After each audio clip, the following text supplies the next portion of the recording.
The Agenda with Steve Paikin is made possible through generous philanthropic contributions from viewers like you. Thank you for supporting TVO's journalism. You won't find hate on the list of Canadian values. And yet, the one-year anniversary of the attack in London, Ontario, that killed a Muslim family reminded us this week there is hate here. Tonight, how can we stop it? Then our Ontario Hub's report on a much happier story, Hamilton's Spring Falcon arrivals. And from considering the fate of the Ontario Liberal Party to what the tourism industry here needs this summer, we've got the Agenda's Week in Review.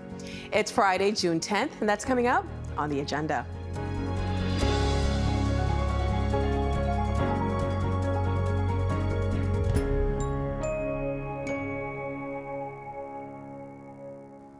One year ago this week, a London, Ontario family out for an evening stroll was struck down by a person police say was filled with hate for Muslims. And in the years since, there have been other acts of Islamophobic violence elsewhere in this country. What's needed to address this hate? Let's ask. In Oshawa, Ontario, Barbara Perry, director of Ontario Tech University's Centre on Hate, Bias and Extremism. In Mississauga, Ontario, Rehanna Patel, Director of Communications and Government Relations at Islamic Relief Canada. And in the provincial capital, Fatima Abdallah, Communications Coordinator for the National Council of Canadian Muslims. Hi, everybody. Hello. Thank you so much for joining us on this heartbreaking anniversary. In the years since 4 members of the Afsal family were killed, have you seen progress in fighting Islamophobia in Ontario? I'd like to pose the question to all of you, but Rehanna, I'll start with you. Yeah, so I would say Islamophobic and anti-Muslim incidents have increased over the last year. You know, in the aftermath of the London attacks, the organization I work for, Islamic Relief, we do a lot of community work, and we started collecting stories of victims that experience, anti-Muslim hate.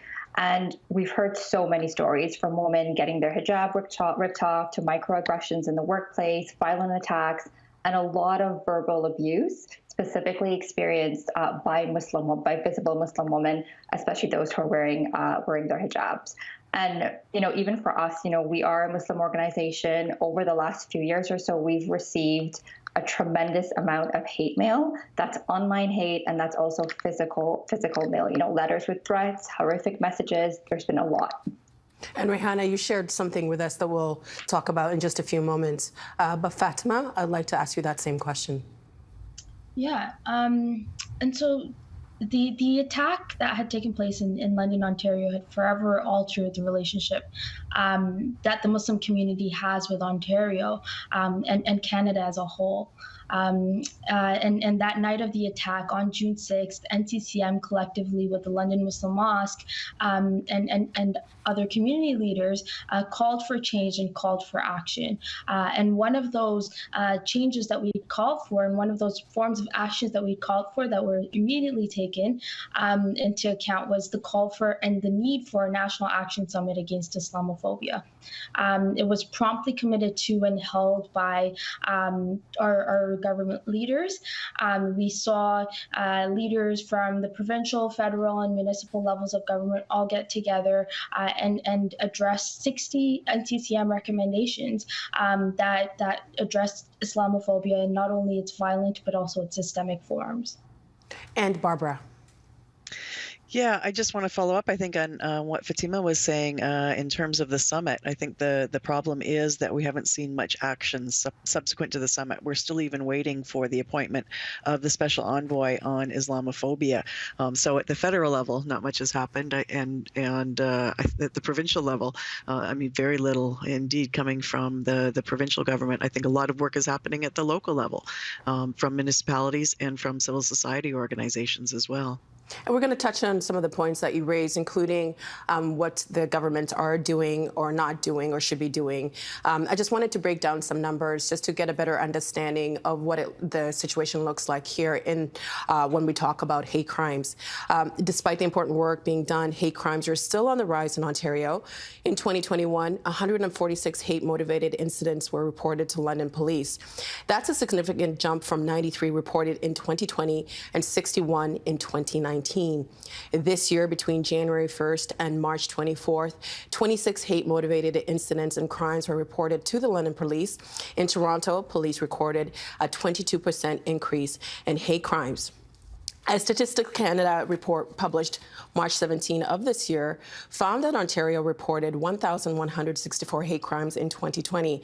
That's around 44% of all hate crimes that took place across Canada, which totaled 2,669.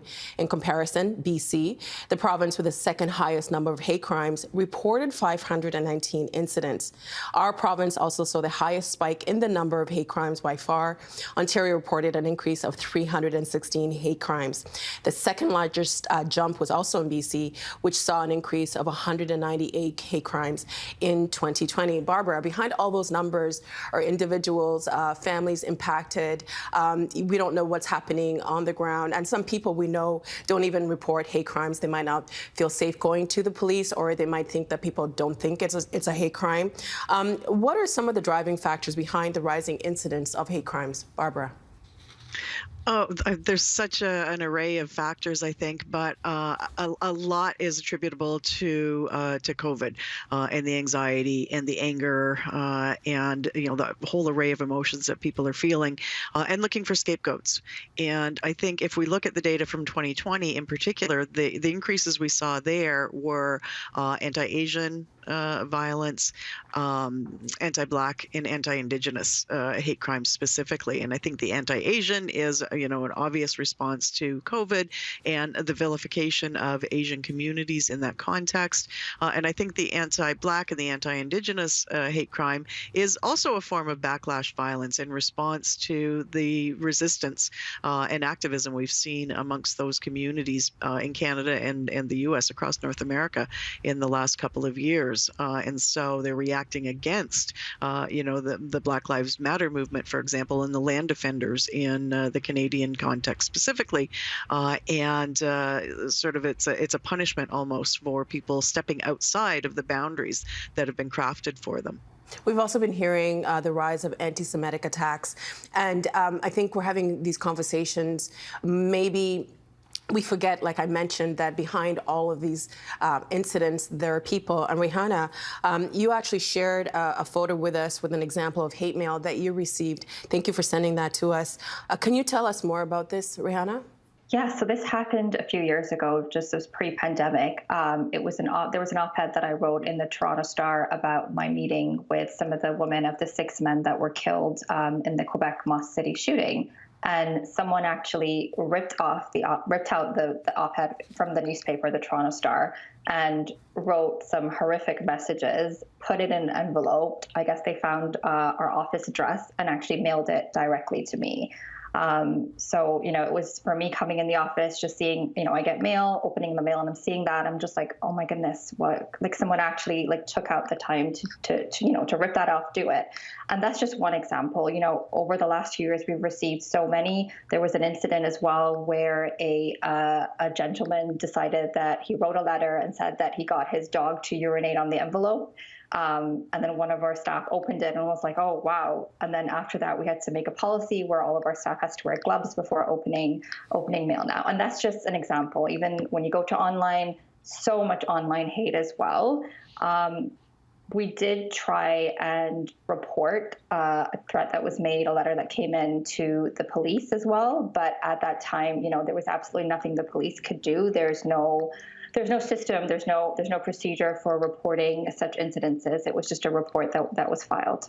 I'm so sorry all that happened. And when you like just the what you said about the dog urinating, when you get this, because I think a lot of times people forget that there are people behind. How do you even function during the day? How do you just kind of put that in the back of your head, thinking, knowing that someone could actually hurt you physically? Yes, it's not. I don't even know how to explain it until you're part of the community or you've been on the receiving end of that. You don't understand the kind of the long-term consequences it can have on anyone experiencing that, right? And it can range from anything like trauma and kind of mental health and But, for me, like personally, it was just, okay, this is just one gentleman. I'm just going to ignore it and kind of get on with my day. Since then, obviously, there's been so many other anti-Muslim incidents, Islamophobia incidents around the country. If I were to receive that now, I would probably be even more terrified. Someone can actually physically know where I am, Monday to Friday. They know the address. It's not hard for someone to find you. Fatima, listening to what Rihanna is saying, your organization, NCCM, receives reports of violent incidents affecting Muslims across Canada. Can you share some of the stories you've received from Ontarians recently? Yeah, well, recently we've heard many attacks and acts of hate towards Ontarians in the recent days, including attacks of vandalism at mosques. We've seen a man walk into the Dar al Tawheed Masjid in Mississauga, Ontario, with one intention, and that intention was to hurt people. This is all not okay. It's not okay that individuals are worried to safely congregate at mosques and masajids. It's not okay that we're hearing from young members of the community that they're worried to sit so close to the front of the masajid just in case someone were to step inside from the back. And what's at the back of their heads is, how will I get out, and how will I be the first one to make myself safe and get into protection. We've heard a number of incidents of vandalism at masajids. We've heard an incident of a bomb threat at a mosque in Scarborough. We've also seen the attack outside of the IMO mosque, where a volunteer was slaughtered outside of a mosque in Toronto, and this is all far too much. There's so much happening, and this just shows that there's an immediate need for real, tangible action at all levels of government. Before we talk about what that action could look like, because I can only imagine, as an adult, as a grown-up, you might be able to pick up on people's body language, or you might be able to navigate situations better than kids. I can only imagine the impacts this is having on young children. And Fatima, what kind of conversations have you had with family and community members about staying safe? Well, a lot of our conversations revolve around bettering and being able to protect ourselves, being able to continue to educate and inform the public of these issues that do happen, and as well as ensuring that we are turning our remembrance and our calls for change into real, tangible action. And that is a lot of the conversations that we've been having with community members. Young children are afraid to allow or to walk in public spaces with their parents who may be visibly Muslim. We've heard of a number of incidents where young children and the Muslim community feel fearful during these times, and this is not okay. Enough is enough, and it's time to see real action. And when we talk about action, Rihanna, in order to take action, there needs to be an acknowledgement of a problem. Is there still a debate among political leaders today about the existence of Islamophobia in our province? So there's no debate around it. Islamophobia does exist. I mean, you've heard the stories that Fatima just shared, what I've just shared. I think any of our elected officials who deny that is not in touch with what's happening in Ontario. I think what we're hearing from the community and what we're seeing is that there's been a lot of verbal commitments by our elected officials. There's been some progress. We've seen the London Family Act, but I'm not seeing that sense of urgency at the federal level or at the Ontario provincial level. It took 1 year for, there's finally a call for applications for the special envoy for Islamophobia. I'm not seeing that sense of, we have to do something. I mean, if we look at the perpetrator who committed the London attack, it's clear that he was influenced by a lot of white supremacist online hate. we haven't seen tangible action to dismantle, white supremacist groups. So I'm not seeing that sense of urgency. There is a lot more that needs to be done, and that's how a majority of the community are feeling. We want to see tangible action, not just a lot of verbal commitments at this point now. I'm going to talk a little bit about the Our London Family Act in a moment, but Barbara, has political rhetoric been met with real political action? Barbara. Well, I think there's two kinds of political rhetoric we need to talk about, and one is the political rhetoric that actually inflames Islamophobia and hatred of all sorts, and I don't think we've called out those kinds of narratives yet, but certainly just even in terms of the supportive rhetoric that is intended to ensure the Muslim community and other communities that are affected that the government cares and the government is going to make change. I don't think we've seen follow through on that in terms of concrete policies. I know you want to talk about Bill 86 in a moment. I have some thoughts on that. But I think that, again, as I say, I think most of the effort has really been at the local level rather than at the sort of top two tiers of government activity. Well, I'm going to do the follow-up with you then, Barbara, about Bill 86, also referred to as the Our London Family Act. The Ontario NDP tabled the legislation in February, aiming to address Islamophobia and other forms of hate.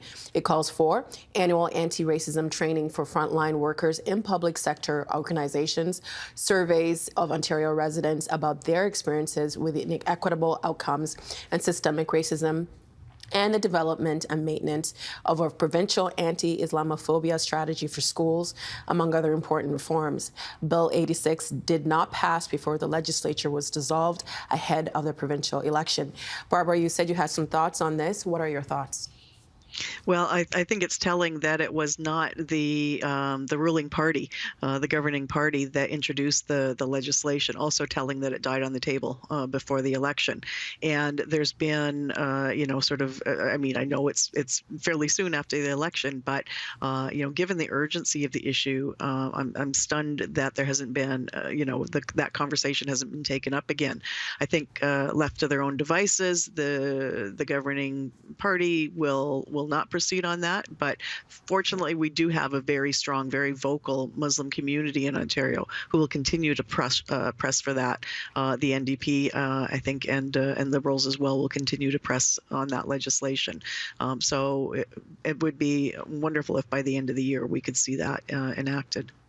Fatima, we saw all the political leaders in London last year after the attack happened.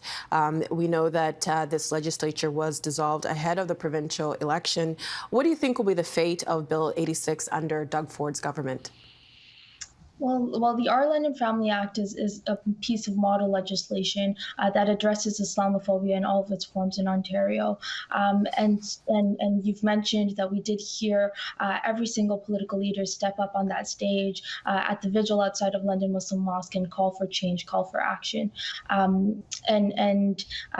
Right before the session had ended, we did hear Minister Paul Calandra step up and mention in legislature that the Ontario PCs are committed to bringing back the act, but we won't stop, and we won't stop until this act is turned into law. We won't stop until this act is passed, and the true measure of the Premier and the leaders' call for change and commitments will be measured if this act is passed and not. And just to add some more context into that, the Ford government scrapped the cabinet post of minister responsible for anti-racism. One responsibility of that role was overseeing the Anti-Racism Directorate, the ARD, which is now under the purview of the Ministry of the Solicitor General. The Ford government also slashed funding for the directorate and disbanded 4 of its subcommittees. Rihanna, have you seen concrete commitment to addressing Islamophobia by the PC government in the 4+ years it has been in power? A lot of verbal commitments. I know NCCM has held a lot of meetings. We've been involved in some of them. We've heard a lot of verbal commitments. We've seen a little bit of progress, but it brings me back to my point of that urgency. Like, why wasn't that the Our London Family Act passed before the election? Why is it taking so long? So there has to be more done. There's not enough being done to tackle Islamophobia in this province. I'll ask you the same question, Barbara. Have you seen a concrete commitment to addressing Islamophobia by the government in the 4 years it's been in power? Yeah, I think I don't have much to add there. I would agree that there's been a lot of lip service paid, but not much concrete rolled out. I think the cuts that you mentioned just a moment ago are I think indicative of the PC approach to racism, Islamophobia, all forms of hate. It's not necessarily denying it, but neglecting it. And Fatima, earlier I mentioned that we do know that some of these numbers, sometimes when situations happen, people might not report them, so the numbers might not be indicative of what's actually happening on the ground. Does the data that we have about hate crimes in Ontario accurately represent the scope of this problem, in your view? Well, as you mentioned, there's this underreporting problem when it comes to reporting hate crimes, and Stats Canada actually mentions that only 1/3 of hate crimes are actually reported, which means that there's there's 2/3 that we just essentially don't know of, or can't point our fingers to. But the truth is that these attacks are happening. It's real that we've seen a family in London, Ontario get killed just because they were Muslim. It's real that we saw an attacker step inside Dar al-Tawheed with the intention to hurt Muslims. It's real that these things are happening, and we can no longer wait for the data to tell us. It's time for us to make that action, and as Rehana mentioned, show that urgency when turning these comments into real tangible actions and commitments to change. And Barbara, just to build on that, I think policymakers always want data to prove they need X amount of dollars. When you're going through something that is life and death every day, you want them to act sooner rather than later. What's the right way to collect this data about the impact of hate crimes? Yeah, well, I mean, there's so much that needs to be done, even just in, the normal way of reporting, that is directly to police. There's so much that needs to be done in terms of training and preparing law enforcement to collect those data and not just report them, but to record them as well. So some services, for example, have introduced online sort of confidential, anonymous online reporting mechanisms where you don't necessarily have to have direct contact with an individual, and those data will become reported. There are also some sort of third-party reporting mechanisms that aren't connected to law enforcement, but build another data set. National Council of Canadian Muslims, for example, has an incredible interactive set of data. The map is wonderful. I'll leave it to you to describe in better terms than I can. But so civil society organizations are developing these sorts of things as well.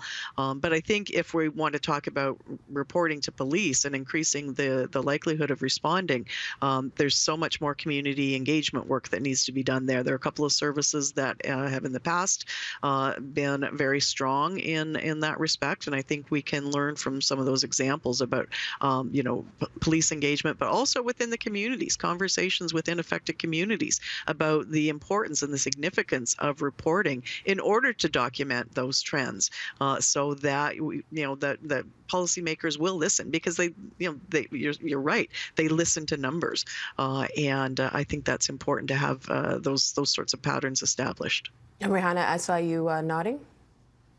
Yeah, so I echo what Barbara's saying. The statistics that you spoke about, that you show, it doesn't represent nearly the scope of the problem at all. There's a lot of people who don't know how to report it. They don't feel like what they experience is worth reporting, especially when you look at smaller incidences of verbal abuse, online hate. And also, I mean, we do need more community involvement in terms of setting up a reporting structure. I would like to see a national reporting hotline on Islamophobia where community organizations can kind of submit and record all hate. That would be amazing data for our everyone to work with, for organizations and political leaders. The other thing that I want to see is more training. A lot of the incidents that we receive, we didn't report them to the police because first of all, we didn't know how to. You just call the police, they come. you file a report, that's it, nothing happens. I would actually like to see more training in schools and police services to actually know how to recognize Islamophobia and what to do when that's reported by someone from the public. And the final thing I want to mention is, when you look at Islamophobia, you're looking at the perpetrators. So we need legislation. We need those that are they're sympathizing with white supremacist views or views that lead to anti-Muslim incidents. You have victims. So one of the things is that we're not actually seeing supports for victims of anti-Muslim hate or hate crimes generally. A lot of the time, the funding that's available is oversubscribed. It's also very underfunded. We want to see more supports for victims so they can deal with the mental trauma, the financial burdens that come with that. And then the third element is the public awareness. We really want to see more public awareness campaigns on Islamophobia and what it means. I get calls a lot, from people in the corporate sector and a lot of my friends saying, how do I talk to, people about it? How do I talk to my kids? How do I talk to my employees about it? So there's a lot to be done. It's not like a one-fit-all approach. There's a lot of elements to ending Islamophobia. Fatima, we've got 45 seconds. I'll give you the last 45 seconds. Yeah, just to touch point on both Rihanna and Barbara's points, in the Our London Family Act, there's a point that we're speaking of to have the need for a hate crime accountability unit. So this hate crime accountability unit will address the factors that cause individuals to not necessarily want to report their hate crimes, because a lot of the times when they do report their hate crimes, nothing is done, or their reports are just brushed aside. So this hate crimes accountability unit will mitigate that factor. I want to say thank you to all three of you for being on the show. The work that you do is difficult and taxing, and we appreciate your insights. And I hope that you're finding a way to take care of yourselves. Thank you so much. Thank you. Thank you. Thank you.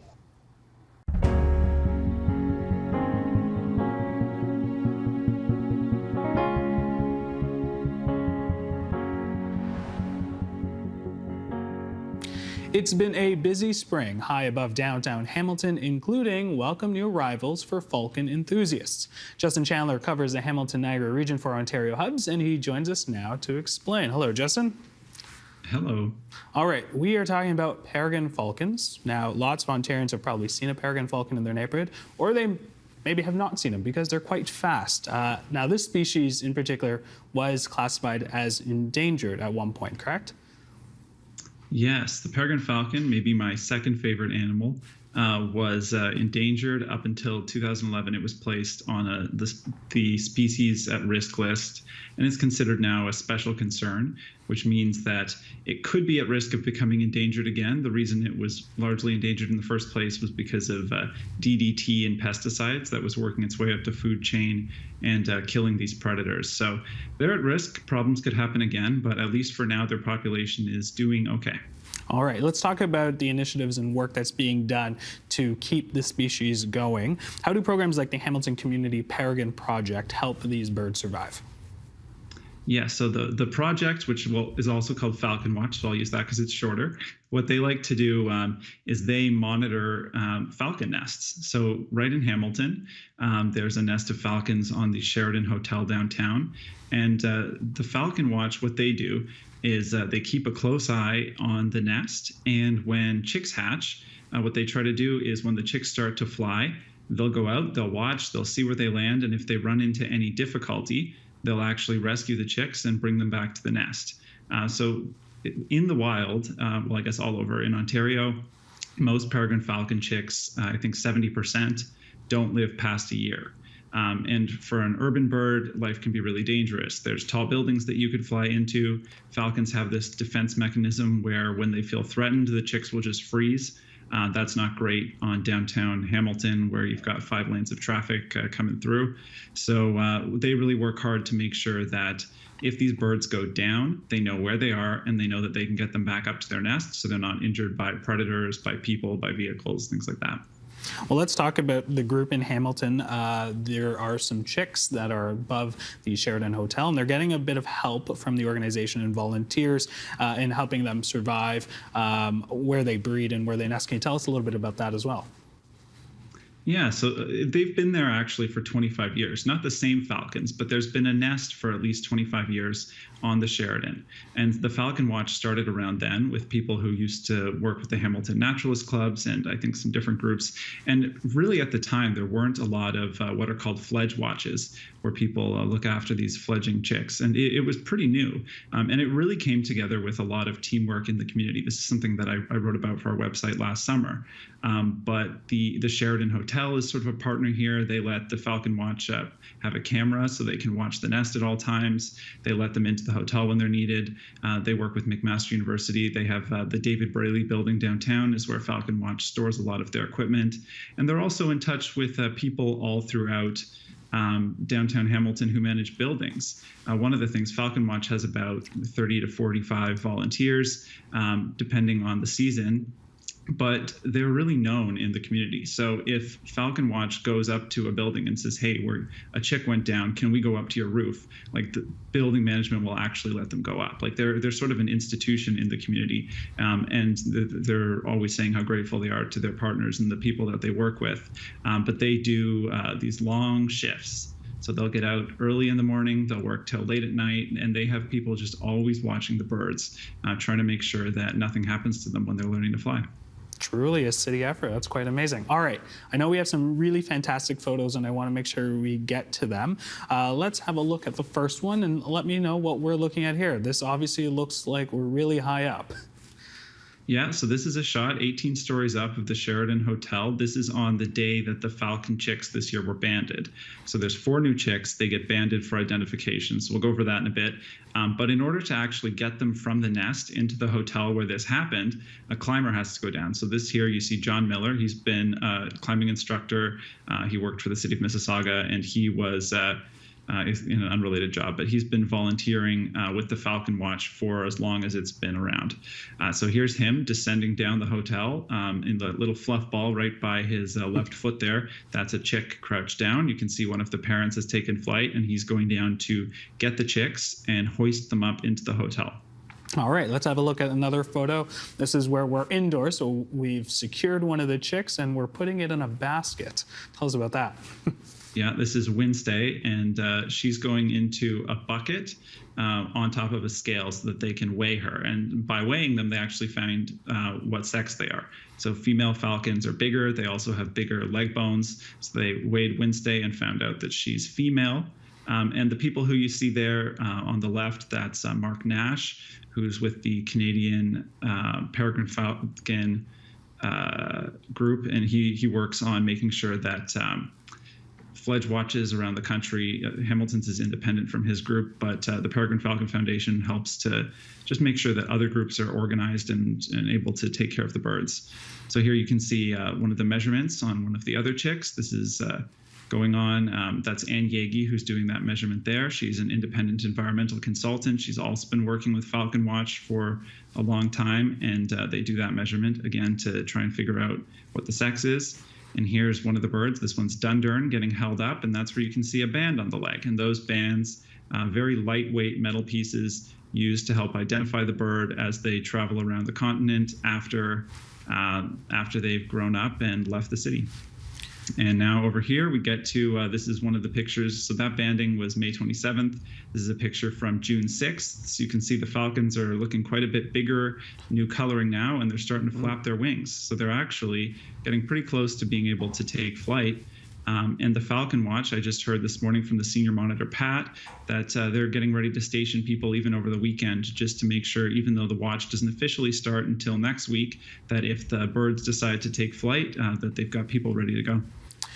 For our viewers who are interested and our listeners on podcast who want to see the up-to-date videos and photos of the falcons, they can visit falcons.hamiltonnature.org. Now, Justin, I got to ask, overall, how does an organization measure success when it comes to keeping the watch on the Peregrine Falcons?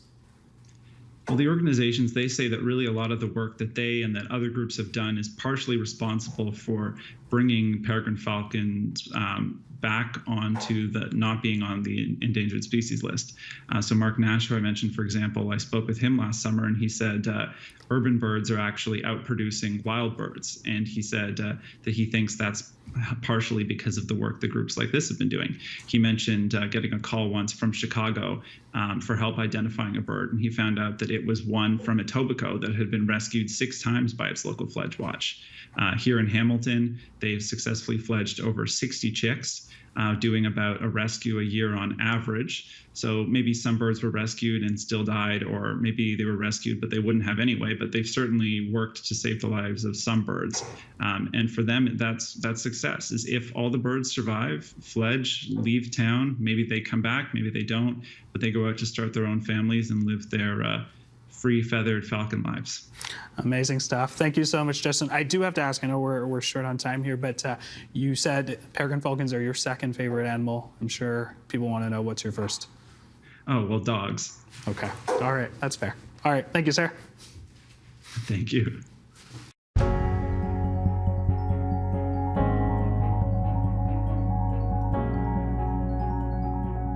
The agenda this week assessed what Ontario's tourism sector needs this summer, met magician Savio Joseph, and learned about monkeypox. The agenda's week in review begins with the future of Ontario's Liberal Party. In my travels, I found a lot of people who see the Liberals and New Democrats these days as being virtually indistinguishable. They're both, in the judgment of many, very far away from the center of political gravity in the province right now, way to the left. And beyond that, they see the supply and confidence agreement made by the federal Liberal Party and the federal New Democratic Party, and they see them getting along like kissing cousins in Ottawa so well that they ask themselves, if these parties are essentially indistinguishable today, why not? And I would say they certainly aren't indistinguishable. And a couple of things around the similarities, because some people perceive a move to the left, and I can tell you from speaking to people who are disenchanted with the politics of today in Ontario, they certainly saw the NDP move to the center, and they didn't vote for that reason, right? So I think there's a battleground around the center at the same time. And does a merger make sense? I think no. Does electoral reform make sense? I think a good deal when you look at the numbers that you put up there. And in the federal context, I would say 2 things. One, we still get heat from the NDP, and they still tear a strip of us, off of us every once in a while in question period, because there are core disagreements. Certainly when we looked at the defense spending that we put forward in the budget recently, there were disagreements. And there will continue to be core disagreements. And for me, why I ran as a Liberal ultimately, there's I think a more serious approach to fiscal responsibility and to making sure that the math works. And I support many of the ideas that come from my colleagues from the NDP, but the math doesn't always add up. And so I think we do have to be cooperative. We have to find shared priorities and work together, but we aren't always going to be on the same page.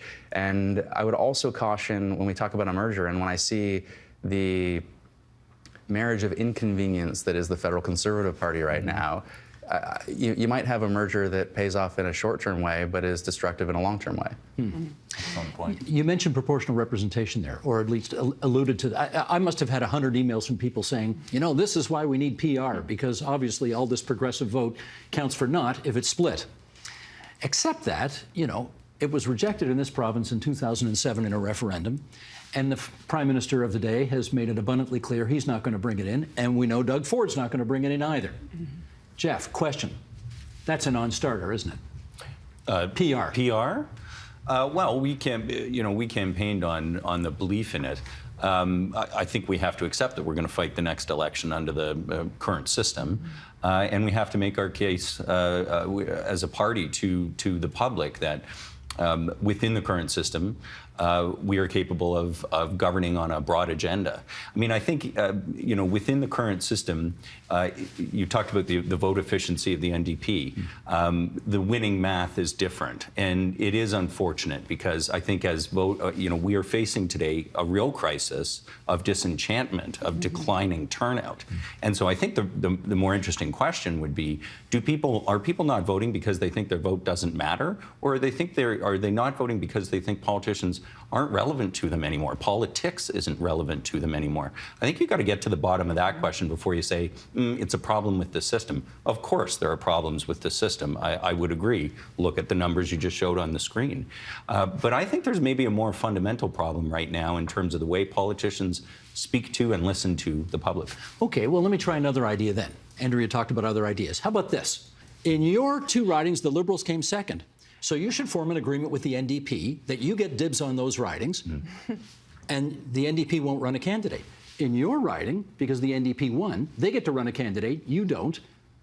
And that way, there's a non-aggression pact between Liberals and New Democrats, 1 candidate per riding. I see all of you looking very skeptical right now. Is this possible? Well, I can answer for our riding, where the PCs haven't been elected in 42 years, and so the choice that voters had wasn't about voting PC or not voting so it wouldn't PC. Work so in it's a very different calculus.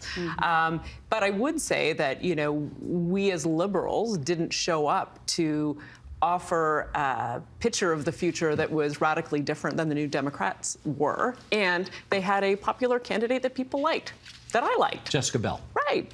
And so, when you're out there at the door and you're trying to sell people on, the Liberals are the great savior against Doug Ford, and they're looking around saying, I'm not sure I'm buying it, right? And I don't see that as being true. I don't actually really understand what your purpose is here. Like, what's the value proposition that you're offering that the incumbent's not offering? And so it was really, really challenging at the door. I mean, we do need to get this right. I think that as I think Jill and others have said, there are voters for whom they would always vote Liberal no matter who the candidate is. And same for, I think, all of the parties, and we saw that. But there's a great many. I mean, in University of Rosedale in September, 20,000 people voted for Chrystia Freeland, and 10,000 voted for me. So where did 10 go? Where did those 10,000 people go? What's the answer? I think, Jeff spoke to a lot of those things, and we're sort of, I think there's a number of people that are seeking solutions without fully understanding the problem, right? And so we do understand there's poor turnout and there's voter apathy. Why is that? It's not all the Liberals' fault. Some of it is, but not all of it. And so, I think there's a number of questions that need to be asked about how do we strengthen our democracy. What recommendations might you have for the tourism industry in order to ameliorate this situation? Well, one thing, I think we could do a number of things, but one thing I think we really need to focus on value rather than cost. Canada is expensive. Ontario is expensive. It's one of the reasons why so many of our residents, why we all go down south to escape the weather. So we need to really focus on what's different about Ontario, why we should stay, why we should travel. We also need to be really cognizant of over-tourism. During the pandemic, most people stayed at home, but that didn't stop the shortage of people parking on other people's lawns, crowding conservation areas, crowding local places. And those kinds of things were happening all over the world, but they weren't happening in our backyard. And all of a sudden, COVID highlighted that it's happening everywhere, and travel needs to be better. All these words, academics, I know I'm one of them, love to come up with words like, ecotourism and sustainable tourism and responsible tourism, and now it's rejuvenative tourism. But at the end of the day, they all mean the same thing. We need to leave places better than we found them if we want to keep this industry for the long term. Well, Lord Mayor, you know the businesses in Niagara-on-the-Lake. Are they offering particularly new or different incentives in order to try to attract workers and keep them? Yes, they are.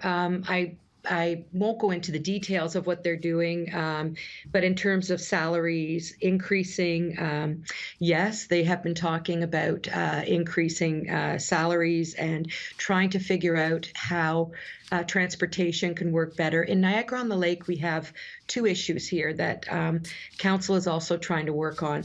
One of them is housing is really expensive in Niagara-on-the-Lake, probably higher than a lot of other municipalities in Niagara Niagara region. And the other is transportation. And because we're sort of an island at the end of the line in terms of the Niagara region transportation, a lot of people, one, can't afford to live in Niagara-on-the-Lake and can't get adequate transit to get to jobs in Niagara-on-the-Lake. So the town is looking at two things. Number one, we've increased the service for Niagara on-demand transit in Niagara-on-the-Lake, so people can use it at later hours rather than having to stop everything at 6 o'clock. And the second thing that and that will start immediately. And the second thing that we're doing is looking at the provincially mandated secondary suites and trying to figure out a way within our zoning bylaws to allow people to offer long-term rentals in secondary suites easier than having to go through a lot of red tape and rezoning and everything else. So those two issues, town is trying to address. The businesses are trying to address the issue of salaries and also transportation. So we're working towards a solution, and I'm hopeful that everything we do will help. Let me follow up with Chris on that, because we have heard, particularly during the election campaign, housing, housing, housing. It's just a crisis, and the people that we want to fill our businesses and to serve us in tourism can't afford to live in the places where they work. That's not a problem that's going to be solved tomorrow. Chris, what do we do about that? Well, it's a huge problem, Steve, and it's a problem, Steve, that is affecting the tourism industry across the globe, in Western Europe, Australia, everywhere. And there are some governments taking some decisive action, very high quotas of affordable housing in its housing planning, but also relocation costs, paying for people who they want to work in employment. In Australia, they're paying people to relocate into different provinces to work within the tourism industry. Italy has just passed a new piece of legislation that is giving people earning less than 35,000 euros free transportation. In Germany, they're setting aside rented accommodation for people who work in front of house jobs. There are active things that the government can do, but like the mayor said, we need long-term planning to make sure that we have affordable housing for many other people, not just within the tourism industry. And this is a problem that really could derail our economic recovery in the tourism industry in the long term. We left a lot of opportunities on the table because of a lack of housing, a lack of transportation, a lack of infrastructure, and other destinations and other countries will overtake us in their share of the market if we don't act now. Kevin, let me state the obvious. If people want to go tour Northern Ontario, particularly some fascinating places with great Indigenous history, they got to do a lot of driving. And we all know what the price of gas is these days, not to mention other goods. And I'm wondering if you could tell us what you think the high cost of gas and travel has done to your efforts to improve tourism in the province. Yeah, well, the high cost of gas and other expenses that go along with travel and operating a business have definitely affected our operators in Northern Ontario and beyond. We've tried to embrace technology at Indigenous Tourism Ontario to help provide new revenue streams for our operators.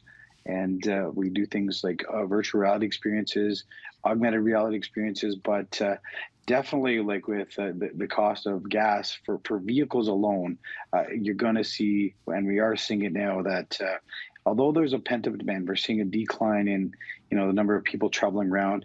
And a lot of the Indigenous communities are remote communities as well in Northern Ontario. So flying to these communities was challenging pre-pandemic. Pre the era that we're in terms of inflation. So it's going to be even more and more challenging. And in our role, we're trying to support the operators and the communities to embrace technology as best they can. So connectivity is a big item, but we all want to help them share their story on their terms and help educate other travelers and other Canadians, both domestically and all those international travelers as well. So we're feeling those effects as well, Steve, just like everybody else is. Savio, did you bring a deck of cards with you by chance? I did. Yes, I did. Anything you want to... You want to see something? Well, I'm just curious as the next guy to see what you can do with it. Okay, we'll try something. Steve, I have a question for you. Do you have a favorite card? If someone was to say, Steve, you got to bet $1 million on this card, do you have a favorite card like that by any chance? I kind of do. Yeah? Okay. We're going to try something, actually. You know what? Hold on. We'll put the cards down for a second. Steve, think of this card for me right now. Think of the card that I'm thinking of? Yeah. I'm thinking of it. Okay. I'm going to ask you a few questions. I just want you to say yes to all the questions, okay? I want you to think of the suit, okay? The suit of the card. Is it a club? Yes. Just say yes to all of them. Okay, yes. Is it a heart? Yes. Is it a spade? Yes. Is it a diamond? Yes. Interesting. You see, the way you said yes to spade and diamond makes me think it's not that. I'm kind of leaning... It's a heart, isn't it? You're thinking of a heart? Yes? Yes. Okay, interesting.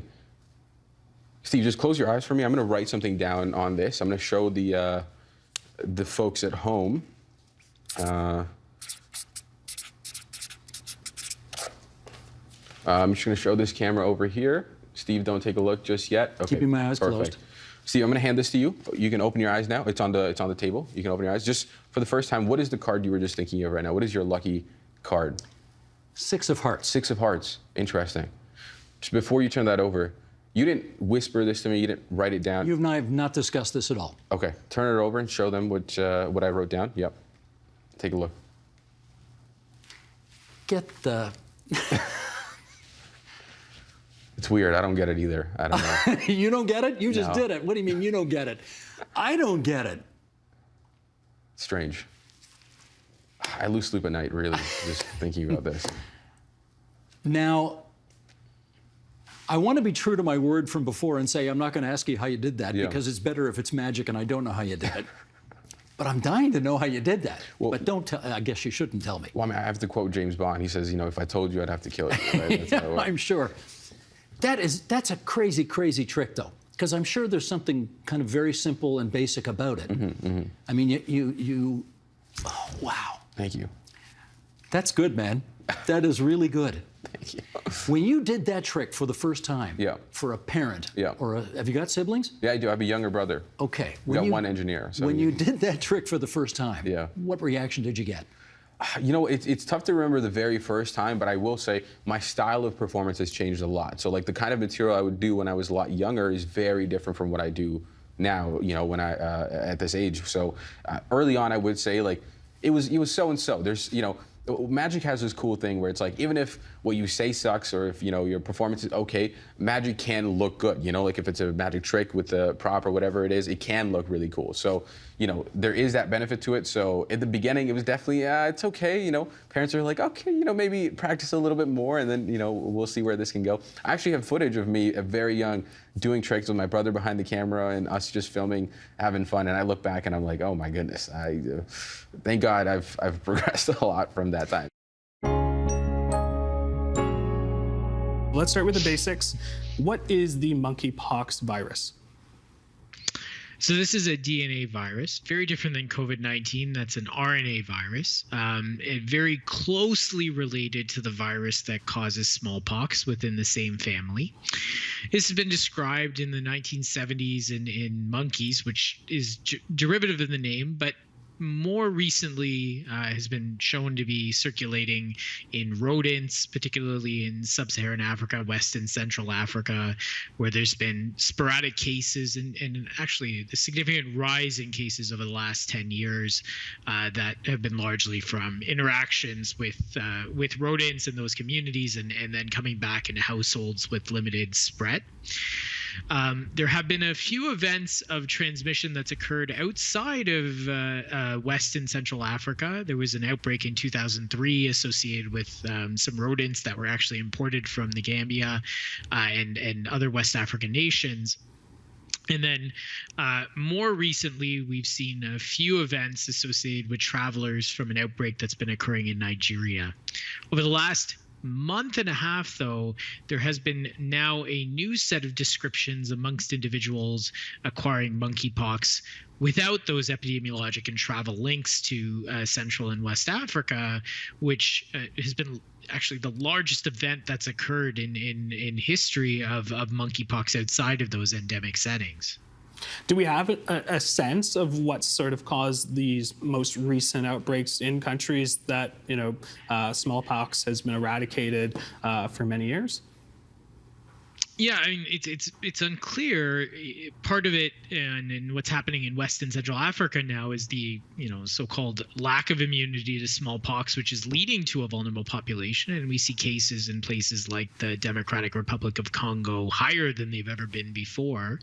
But there is probably some set of events that occurred either within West and Central Africa or with people from that region in another area of the world that then transmitted to a different network of individuals, which is now transmitting in other networks of individuals all over the world. And, I think the other part is the recognition that this was, something that was transmitted and a number of individuals that were having atypical symptoms that didn't fit into a box now is starting to be recognized as people with monkeypox endemically in places like Portugal, UK, the EU, Canada, and the United States, where they may have been unfortunately attributed to other symptoms and not necessarily treated as a monkeypox case. All right, so let's talk about transmission. You talk about travel. Is this through contact? Is this airborne? How exactly can someone get monkeypox? Right now, from what's described, most of the transmission is short range and really is intimate close contact. So skin to skin contact and contact with open sores of individuals, especially as they're going through that pox phase where the virus is incredibly present within those lesions. We do see respiratory spread, and it is a potential mechanism. We see people in their respiratory tracts have virus, and so the droplet and aerosol spread is possible. And certainly in healthcare settings, for example, it's a part of the way we manage cases in that sense.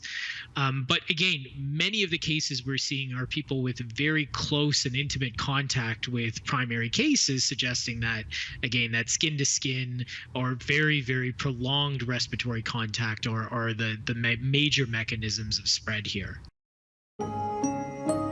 That's just some of what we covered this week.